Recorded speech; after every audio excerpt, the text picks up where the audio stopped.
आजकल हमारे भारत देश में वैलेंटाइन डे मनाने का चलन तेज़ी से बढ़ा है। यदि आप इस विषय में कुछ भी गूगल पर खोजें तो आपको पता लगेगा कि जो वैलेंटाइन नाम के व्यक्ति हैं वो एक नहीं हैं, अनेक हैं। पर ये वैलेंटाइन डे मनाने के पीछे जो मुख्य कारण है वो अधिकतर यही बतलाया गया है कि रोम के राजा क्लाउडियस का यह विचार था कि यदि सैनिक शादी करेंगे तो उनका ध्यान पत्नी, घर, परिवार की ओर रहेगा। अतः सैनिकों का ध्यान अपने कर्तव्य की ओर उतना नहीं होगा जितना होना चाहिए।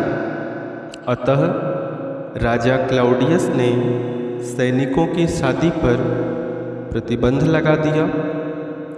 यह बात संत वैलेंटाइन को पसंद नहीं आई और उन्होंने इसके खिलाफ आवाज़ उठाई। संत वैलेंटाइन ने बहुत सी शादियां भी कराईं। अब सवाल यह है, हमारे यहाँ अपने भारत में किसने किसकी शादी पर प्रतिबंध लगाया? भारत के इतिहास में आज तक शादी पर ऐसा प्रतिबंध नहीं लगा जिसका विरोध करने की आवश्यकता हो। भाई, वैलेंटाइन ने राजा की आज्ञा का विरोध करते हुए सैनिकों की शादियां करवाईं, पर अपने भारत में तो जो है इस तरह का कोई कानून कभी बना ही नहीं जिसका विरोध करने की आवश्यकता हो। अरे, यहाँ तो मानव जीवन को 4 भागों में बांट दिया गया।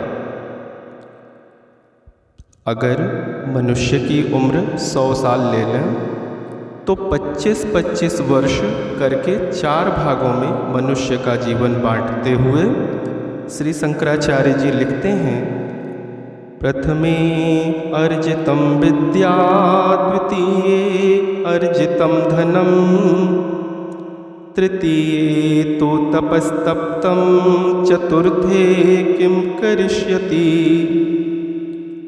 जीवन के प्रथम 25 वर्ष तक विद्या सीखो। भाई, कोई गुण आना चाहिए जिससे आप जो है धन कमा सको। जब 25 वर्ष तक आप जो है विद्या, ज्ञान ये सब सीख लेते हैं, तब 25 वर्ष से लेकर 50 वर्ष तक की उम्र तक आप धन कमाओ। परंतु धन आप क्यों कमाएंगे? धन की आवश्यकता क्या है? तो इसका उत्तर है गृहस्थ जीवन के लिए। भाई, गृहस्थ के लिए ही तो धन की आवश्यकता है।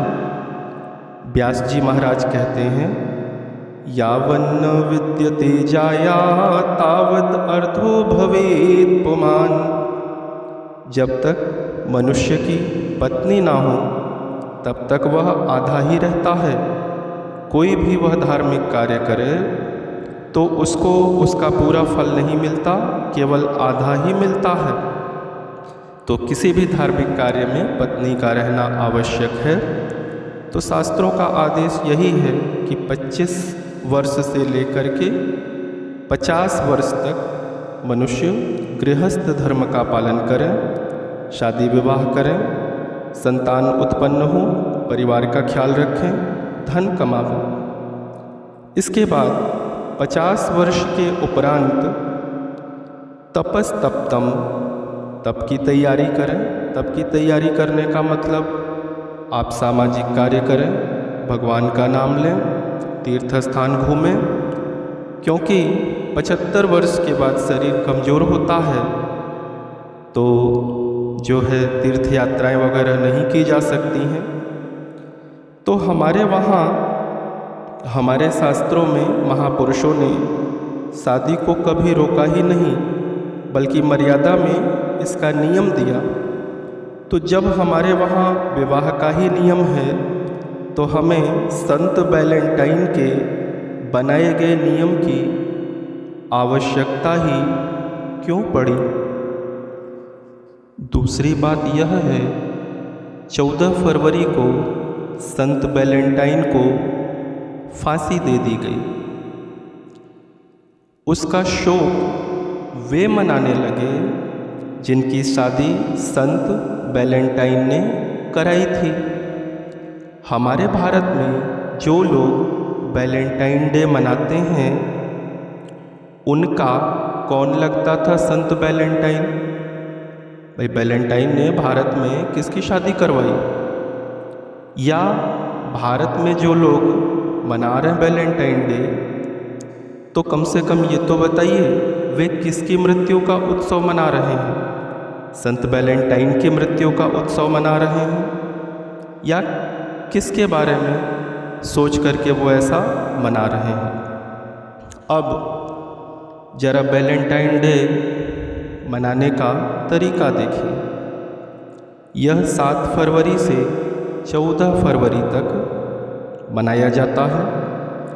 7 फरवरी को रोज डे, 8 फरवरी को प्रपोज डे, 9 फरवरी को चॉकलेट डे, 10 फरवरी को टेडी डे, 11 फरवरी को प्रॉमिस डे, 12 फरवरी को हग डे, 13 फरवरी को किस डे और 14 फरवरी को वैलेंटाइन डे। तो 7 फरवरी को जब रोज डे होता है तो इसमें जो प्रेमी प्रेमिका हैं वो एक दूसरे को लाल गुलाब देते हैं। 8 फरवरी को प्रपोज डे में अपने प्रेम के बारे में एक दूसरे को बतलाते हैं। मतलब हमारे वहाँ जो एक संस्कार थी, एक लज्जा थी, वो ख़त्म। 9 फरवरी को चॉकलेट डे, ठीक है, चॉकलेट देते हैं। 10 तारीख को टेडी डे है, टेडी देते हैं एक दूसरे को। 11 फरवरी को प्रॉमिस डे, जीवन भर साथ रहने का वादा करते हैं। और 12 फरवरी को हग डे, एक दूसरे से गले भी मिलते हैं। जिनकी शादी नहीं हुई है, ये ऐसे प्रेमी प्रेमिका की बात हो रही है, आपस में गले भी मिलते हैं। 13 फरवरी को किस डे, एक दूसरे को चूमते भी हैं। और 14 फरवरी को जो है वैलेंटाइन डे, साथ में घूमने जाते हैं, अधिक से अधिक समय बिताते हैं। अब सवाल यह है कि जिनकी शादियां नहीं हुई हैं वो अपने माता पिता के मान सम्मान, अपने भी मान सम्मान को किनारे रख करके संस्कारहीन कार्य करते हैं। भाई विवाह हो जाए तो पति पत्नी जो इच्छा करे वो करे। केवल 7-8 दिन ही क्यों, पूरे वर्ष जो है हंसी खुशी से आप वैलेंटाइन डे मनाएं। लेकिन यहाँ तो जो है एक संस्कारहीन, मर्यादाहीन कार्य किया जा रहा है।